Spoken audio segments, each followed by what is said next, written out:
শুভ সকাল বন্ধুরা। আজ হলো 7 মে 23 বৈশাখ বৃহস্পতিবার। আজকের সকালের বিশেষ বিশেষ খবরগুলি হলো 102 জনের মধ্যে 18 মন্ত্রিসভা গঠনই এবার চ্যালেঞ্জ মুখ্যমন্ত্রীর। মন্ত্রীদের মধ্যে কয়েকজনের বাদ পড়া নিশ্চিত, নতুন মুখ মন্ত্রিসভায়। টিউশনে যাওয়ার পথে নিখোঁজ নবম শ্রেণীর ছাত্র, উৎকণ্ঠায় পরিবার। মাদকসহ গ্রেফতার দক্ষিণ করিমগঞ্জ আসনের নির্দল প্রতিদ্বন্দ্বী বিপ্লব দাস। মুখ্যমন্ত্রীর সঙ্গে সৌজন্য সাক্ষাৎ বিধায়ক কৃষ্ণেন্দু পালের। নির্বাচিত হওয়ার পর বিশ্ববিদ্যালয়ে প্রণাম, আবেগঘন মুহূর্তে ডক্টর মিলন দাস। পরাজয়ের পরও সৌজন্যের নজির অভিজিৎ পালের। রাজদীপ রায়কে শুভেচ্ছা ও মন্ত্রিত্বের দাবি, ইভিএম নিয়েও প্রশ্ন। ভোটের ফলাফলকে চ্যালেঞ্জ জানিয়ে সুপ্রিম কোর্টে যাচ্ছেন মমতা, রাষ্ট্রপতি শাসনে ক্ষতি নেই। বন্দে মাতরমে বাধা দিলে জেল, সিদ্ধান্ত কেন্দ্রের। পশ্চিমবঙ্গের বিজেপি নেতা শুভেন্দু অধিকারীর ব্যক্তিগত সহকারী চন্দ্রনাথ রথকে মধ্যমগ্রামে গুলি করে হত্যা। এবং সর্বশেষ খবরটি হলো, রান্নার গ্যাস নিয়ে হেরাফেরি হলে জেলে পাঠানো হবে বললেন কমলাক্ষ দে পুরকায়স্থ। পরিষেবা স্বাভাবিক করতে কালাইন গ্যাস এজেন্সিকে সময়সীমা বেঁধে দিলেন বিধায়ক। এবারে শুনুন বিস্তারিত খবর। দক্ষিণ করিমগঞ্জ বিধানসভা আসনে নির্দল প্রার্থী হিসেবে প্রতিদ্বন্দ্বিতা করা বিপ্লব দাসকে মাদকসহ গ্রেফতার করেছে পুলিশ। তার বাড়ি থেকে প্রায় 6,000 ইয়াবা ট্যাবলেট উদ্ধার হয়েছে বলে পুলিশ সূত্রে জানা গেছে। বুধবার গোপন সূত্রে প্রাপ্ত তথ্যের ভিত্তিতে থানার ওসি আনন্দ মেদির নেতৃত্বে একটি পুলিশ দল অভিযান চালায়। অভিযানে বিপ্লব দাসের বাড়িতে তল্লাশি চালিয়ে কয়েক লক্ষ টাকার আনুমানিক 6,000 ইয়াবা ট্যাবলেট উদ্ধার করা হয়। উল্লেখ্য, বিপ্লব দাস আগে পঞ্চায়েত নির্বাচনে কংগ্রেসের প্রার্থী হিসেবে জেলা পরিষদ আসনে প্রতিদ্বন্দ্বিতা করেছিলেন। রাজনীতি ও সমাজসেবার সঙ্গে যুক্ত একজন ব্যক্তির বিরুদ্ধে এ ধরনের অবৈধ মাদক ব্যবসায় জড়িত থাকার অভিযোগে নিলামবাজার এলাকায় ব্যাপক চাঞ্চল্য সৃষ্টি হয়েছে। ঘটনাকে কেন্দ্র করে এলাকায় নানা জল্পনা কল্পনা চলছে। পুলিশ জানিয়েছে, এই মাদক চক্রের সঙ্গে আর কারা জড়িত রয়েছে তা খতিয়ে দেখতে তদন্ত অব্যাহত রয়েছে। পরবর্তী খবরটি হলো, টিউশনে যাওয়ার পথে নিখোঁজ নবম শ্রেণীর ছাত্র, উৎকণ্ঠায় পরিবার। এক রহস্যজনক ঘটনায় চাঞ্চল্য ছড়িয়েছে পাথারকান্দি শহর সহ থানা রোড এলাকায়। প্রতিদিনের মতোই টিউশনে যাওয়ার উদ্দেশ্যে বাড়ি থেকে বেরিয়ে হঠাৎ করেই নিখোঁজ হয়ে গেল এক স্কুল পড়ুয়া। বুধবার বিকেল থেকে তার কোনো খোঁজ না মেলায় গভীর উদ্বেগ ও উৎকণ্ঠায় দিন কাটাচ্ছেন পরিবারের সদস্যরা। নিখোঁজ ওই ছাত্রের নাম দেবাঞ্জন শুক্লবৈদ্য। সে পাথারকান্দি থানা রোড এলাকার বাসিন্দা দেবু শুক্লবৈদ্যের একমাত্র পুত্র এবং স্থানীয় একটি বিদ্যালয়ের নবম শ্রেণীর ছাত্র। পরিবার সূত্রে জানা গেছে, বুধবার বিকেল প্রায় 4টা নাগাদ স্কুল থেকে ফিরে স্বাভাবিক নিয়মে টিউশনে যাওয়ার কথা বলে বাড়ি থেকে বের হয়ে দেবাঞ্জন, কিন্তু তারপর থেকেই তার আর কোনো সন্ধান পাওয়া যায়নি। সময় গড়িয়ে সন্ধ্যা নামলেও ছেলে বাড়ি না ফেরায় চিন্তিত হয়ে ওঠেন পরিবারের সদস্যরা। প্রথমে আত্মীয় স্বজন ও পরিচিতদের বাড়িতে খোঁজ নেওয়া হয়, পাশাপাশি সম্ভাব্য সব জায়গায় তল্লাশি চালানো হয়, কিন্তু রাত পর্যন্ত কোথাও তার কোনো হদিশ না মেলায় উদ্বেগ চরমে পৌঁছায়। অবশেষে নিরুপায় হয়ে রাত প্রায় 9টা নাগাদ পরিবারের পক্ষ থেকে পাথারকান্দি থানায় একটি নিখোঁজ ডায়েরি দায়ের করা হয়। ঘটনার খবর পেয়ে পুলিশ বিষয়টি গুরুত্ব সহকারে তদন্ত শুরু করেছে বলে জানা গেছে। এলাকার বিভিন্ন জায়গায় অনুসন্ধান চালানো হচ্ছে এবং সম্ভাব্য সব দিক খতিয়ে দেখা হচ্ছে। এদিকে দেবাঞ্জনের কোনো সন্ধান না মেলায় মানসিকভাবে ভেঙে পড়েছেন তার পরিবারের সদস্যরা। একমাত্র সন্তানের হঠাৎ নিখোঁজ হয়ে যাওয়ায় পরিবার জুড়ে নেমে এসেছে গভীর দুশ্চিন্তার ছায়া। প্রতিবেশী ও স্থানীয় বাসিন্দারাও এই ঘটনায় উদ্বেগ প্রকাশ করেছেন এবং দ্রুত তাকে খুঁজে পাওয়ার জন্য প্রশাসনের কাছে আবেদন জানিয়েছেন। পরবর্তী খবরটি হলো, মুখ্যমন্ত্রীর সঙ্গে সৌজন্য সাক্ষাৎ কৃষ্ণেন্দু পালের। সদ্য সমাপ্ত বিধানসভা নির্বাচনে টানা তৃতীয়বার রেকর্ড করে জয়ী হলে দিশপুরে মুখ্যমন্ত্রীর সঙ্গে সৌজন্য সাক্ষাৎ করলেন পাথারকান্দির বিধায়ক কৃষ্ণেন্দু পাল। বুধবার তিনি দিশপুরে অবস্থিত মুখ্যমন্ত্রীর সরকারি বাসভবনে গিয়ে মুখ্যমন্ত্রী ডক্টর হিমন্ত বিশ্ব শর্মার সঙ্গে দেখা করেন এবং পুনর্নির্বাচনের জন্য তাকে আন্তরিক অভিনন্দন জানান। এই সাক্ষাৎ রাজনৈতিক মহলে যথেষ্ট তাৎপর্যপূর্ণ বলে মনে করা হচ্ছে। পর্যবেক্ষকদের মতে এটি শুধুমাত্র সৌজন্য সাক্ষাৎ নয়, বরং রাজ্যের ভবিষ্যৎ উন্নয়ন ও প্রশাসনিক দিক নির্দেশনা নিয়ে এক ইতিবাচক বার্তাও বহন করছে। সাক্ষাৎ শেষে কৃষ্ণেন্দু পাল বলেন, মাননীয় মুখ্যমন্ত্রীর দূরদর্শী নেতৃত্বে আসাম নতুন দিশার দিকে এগোচ্ছে। উন্নয়ন ও অন্তর্ভুক্তিমূলক অগ্রগতির যে রূপরেখা তিনি স্থাপন করেছেন তা রাজ্যের মানুষের মধ্যে নতুন আশার সঞ্চার করেছে। তিনি আরও উল্লেখ করেন, অবকাঠামো, শিক্ষা, স্বাস্থ্য ও কর্মসংস্থানের ক্ষেত্রে দ্রুত অগ্রগতি আসামকে ভবিষ্যতে দেশের অন্যতম অগ্রগণী রাজ্য হিসেবে পরিগণিত করবে। পরবর্তী খবরটি হল, নির্বাচিত হওয়ার পর বিশ্ববিদ্যালয়ে প্রণাম, আবেগঘন মুহূর্তে মিলন দাস। আসাম বিধানসভা নির্বাচনে জয়ী হওয়ার পর এক অনন্য নজির গড়লেন হাইলাকান্দি কেন্দ্রের নবনির্বাচিত বিজেপি বিধায়ক মিলন দাস। নিজের শিক্ষা জীবনের স্মৃতি বিজড়িত প্রিয় প্রতিষ্ঠান আসাম বিশ্ববিদ্যালয়ের সামনে গিয়ে নতশিরে প্রণাম জানিয়ে শ্রদ্ধা নিবেদন করেন তিনি। বুধবার হাইলাকান্দি থেকে গুয়াহাটির উদ্দেশ্যে রওনা হওয়ার পথে কাছাড়ের আইরংমারা এলাকায় অবস্থিত আসাম বিশ্ববিদ্যালয়ের প্রধান প্রবেশদ্বারের সামনে গিয়ে হাঁটু গেড়ে বসে প্রণাম জানান বিধায়ক। এই ঘটনাকে ঘিরে এলাকায় আবেগঘন পরিবেশের সৃষ্টি হয়।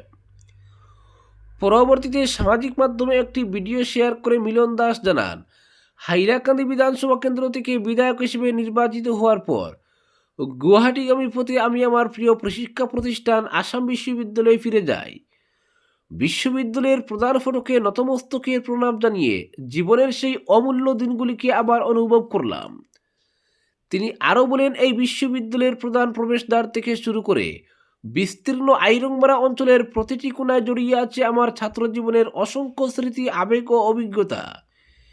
এখানে কাটানোর সময় শুধু আমাকে শিক্ষাগত যোগ্যতা দেয়নি, বরং স্থানীয় মানুষের সঙ্গে গভীর আত্মিক সম্পর্ক গড়ে তুলতে সাহায্য করেছে। পুরনো স্মৃতিচারণ করে বিধায়ক জানান, বহুদিন পর সেই চেনা প্রাঙ্গণে ফিরে এসে তার হৃদয়ে কৃতজ্ঞতা ও ভালোবাসায় ভরে উঠেছে। এই ঘটনা ইতিমধ্যেই সামাজিক মাধ্যমে ব্যাপক সাড়া ফেলেছে এবং অনেকেই বিধায়কের এই উদ্যোগকে সাধুবাদ জানিয়েছেন। পরবর্তী খবরটি হল, পরাজয়ের পরও সৌজন্যের নজির অভিজিৎ পালের। রাজদীপ রায়কে শুভেচ্ছা ও মন্ত্রিত্বের দাবি, ইভিএম নিয়েও প্রশ্ন। বিধানসভা নির্বাচনে পরাজিত হলেও গণতান্ত্রিক সৌজন্যের উজ্জ্বল দৃষ্টান্ত স্থাপন করলেন শিলচরের কংগ্রেস প্রার্থী অভিজিৎ পাল। নির্বাচনে সমর্থন জানানো সকল ভোটারের প্রতি কৃতজ্ঞতা প্রকাশ করে তিনি জাতি ধর্ম নির্বিশেষে পাশে থাকার জন্য নাগরিকদের ধন্যবাদ জানান। একই সঙ্গে বিজয়ী বিজেপি প্রার্থী ডক্টর রাজদীপ রায়কে আন্তরিক শুভেচ্ছা জানিয়ে অভিজিৎ পাল আশা প্রকাশ করেন, জনগণের আস্থা অটুট রেখে তিনি শিলচরের উন্নয়নে গুরুত্বপূর্ণ ভূমিকা পালন করবেন। পাশাপাশি কেন্দ্রীয় নেতৃত্বের কাছে রাজদীপ রায়কে মন্ত্রী করার দাবিও জানান তিনি, যাতে এলাকার সামগ্রিক উন্নয়ন আরও ত্বরান্বিত হয়। পরাজয়ের পরও সাধারণ মানুষের পাশে থাকার অঙ্গীকার করে অভিজিৎ পাল বলেন, যে কোনো অন্যায় বা দুর্নীতির বিরুদ্ধে তিনি আগামীতেও সোচ্চার থাকবেন। তবে ভোট গণনা প্রক্রিয়া নিয়ে প্রশ্ন তুলেছেন তিনি। কিছু কেন্দ্রে ইভিএম সম্ভাব্য কারচুপির অভিযোগ তুলে বিষয়টি নিয়ে সন্দেহ প্রকাশ করেন, যা ইতিমধ্যে রাজনৈতিক মহলে চর্চার বিষয় হয়ে উঠেছে। পরবর্তী খবরটি হল, 102 জনের মধ্যে 18 মন্ত্রিসভা গঠনে এবার চ্যালেঞ্জ মুখ্যমন্ত্রীর। আগের দুবার মন্ত্রিসভা গঠনে তেমন সমস্যা হয়নি, কারণ বিজেপির বিধায়ক সংখ্যা ছিল 60, কিন্তু এবার গেরুয়া দলের নির্বাচিত বিধায়কের সংখ্যা হচ্ছে 82। শরিক দলগুলিকেও মন্ত্রীপদ দিতে হবে।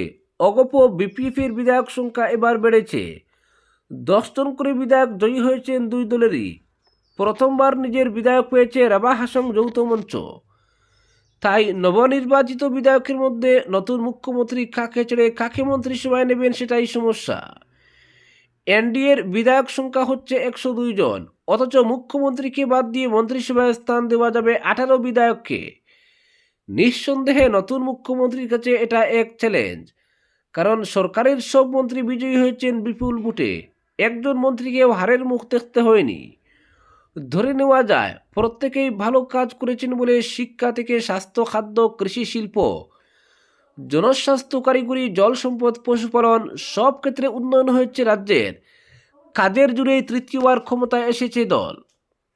তাই পারফরমেন্সের নিরিখে একজন মন্ত্রীকেও মন্ত্রিসভা থেকে বাদ দেওয়া সম্ভব নয়, বরং 82 জনের মধ্যে মন্ত্রিত্বের পক্ষে যোগ্য আরও অনেক বিধায়কও এবার দাবিদার হয়েছেন। তারুণ্য ও অভিজ্ঞতা দিয়ে নতুন মন্ত্রিসভাকে সাজাতে হবে নতুন মুখ্যমন্ত্রীকে। তাছাড়া বিভিন্ন জাতি জনগোষ্ঠীর প্রতিনিধিত্ব থাকতে হবে মন্ত্রিসভায়। আহোম জনগোষ্ঠী, চা উপজাতি সম্প্রদায়ের প্রতিনিধি মন্ত্রিসভায় নিতেই হবে মুখ্যমন্ত্রীকে, কারণ বিজেপির জয়ে তাদের বিশাল ভূমিকা রয়েছে। মন্ত্রিসভায় স্থান পেতে হবে মহিলা বিধায়কেরও। উজান অসম, নিম্ন অসম, পাহাড়, বরাক উপত্যকার প্রতিনিধিত্বও থাকবে। তার উপর নির্ভরতা রাখতে গরিষ্ঠ বিধায়কদের মধ্যেও কয়েকজনকে স্থান দিতে হবে মন্ত্রিসভায়। ফলে মন্ত্রী বেছে নেওয়ার বিষয়টি এবার অনেক জটিল। তাছাড়া দুই শরিক দল অগপ বিপিএফকেও মন্ত্রীপদ দিতে হবে। অন্তত 2 জন করে মন্ত্রী দিতে হবে দুই শরিক দল থেকে।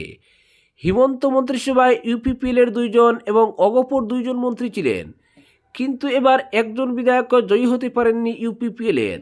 বড়ভূমিতে জয়ী হয়েছেন বিপিএফের 10 বিধায়ক। তাদের মধ্যে থেকে 2 জনকে নিতে হবে মন্ত্রিসভায়। পরবর্তী খবরটি হলো, বন্দে মাতরমে বাধা দিলে জেল, সিদ্ধান্ত কেন্দ্রের। জাতীয় স্তোত্র বন্দে মাতরমকে আরও শক্ত আইনি সুরক্ষার আওতায় আনার পথে বড় পদক্ষেপ নিল কেন্দ্র। প্রধানমন্ত্রী নরেন্দ্র মোদীর নেতৃত্বাধীন মন্ত্রিসভার বৈঠকে জাতীয় সম্মানের অবমাননা প্রতিরোধ আইনে সংশোধনের প্রস্তাবে অনুমোদন দেওয়া হয়েছে। এর ফলে জাতীয় সঙ্গীত জনগণমনর মতোই আইনি সুরক্ষা পেতে চলেছে বঙ্কিমচন্দ্র চট্টোপাধ্যায় রচিত এই ঐতিহাসিক গান। বর্তমানে এই আইন জাতীয় পতাকা, সংবিধান ও জাতীয় সঙ্গীতের অবমাননার ক্ষেত্রে প্রযোজ্য হয়ে থাকে। প্রস্তাবিত সংশোধনী কার্যকর হলে বন্দে মাতরম সেই তালিকায় যুক্ত হবে। অর্থাৎ এই গান গাওয়ার সময় ইচ্ছাকৃতভাবে বাধা দেওয়া বা অসম্মান প্রদর্শন করলে 3 বছর পর্যন্ত কারাবাস, জরিমানা বা উভয় শাস্তির মুখে পড়তে হতে পারে। পুনরায় একই অপরাধ করলে শাস্তি আরও বাড়তে পারে বলে এই সূত্রের খবর। কয়েক বছর আগে দিল্লি উচ্চ আদালতে জনস্বার্থ মামলা দায়ের করেছিলেন ভারতীয় জনতা পার্টির নেতা ও আইনজীবী অশ্বিনী উপাধ্যায়। তার দাবি ছিল দেশের সব শিক্ষা প্রতিষ্ঠানে জনগণ ও বন্দে মাতরম 2টি গান গাওয়ার বিধান করা হোক। তার যুক্তি, স্বাধীনতা সংগ্রামের ইতিহাসে বন্দে মাতরম এক গুরুত্বপূর্ণ প্রতীক, তাই এর প্রতি অসম্মান সমাজবিরোধী কাজ হিসেবে বিবেচিত হওয়া উচিত। পরবর্তী খবরটি হলো, বিধানসভা নির্বাচনের ফল প্রকাশের পর রাজনৈতিক টানাপোড়েন ক্রমেই তীব্র হচ্ছে। বিদায়ী মুখ্যমন্ত্রী মমতা বন্দ্যোপাধ্যায়ের স্পষ্ট জানিয়ে দিলেন তিনি পদত্যাগ করছেন না, বরং ভোটের ফলাফলকে চ্যালেঞ্জ জানিয়ে সুপ্রিম কোর্টের দ্বারস্থ হওয়ার ব্যাপারেও ভাবনা চিন্তা করেছেন বলে বুধবার দলীয় সূত্রে খবর। এদিন কালীঘাটে দলের জয়ী প্রার্থীদের সঙ্গে বৈঠকে তৃণমূল নেত্রী বলেন, আমি গিয়ে পদত্যাগ করব না, রাষ্ট্রপতি শাসন হলে হোক তাও মেনে নেব, তবে এই ফল মেনে নেব না।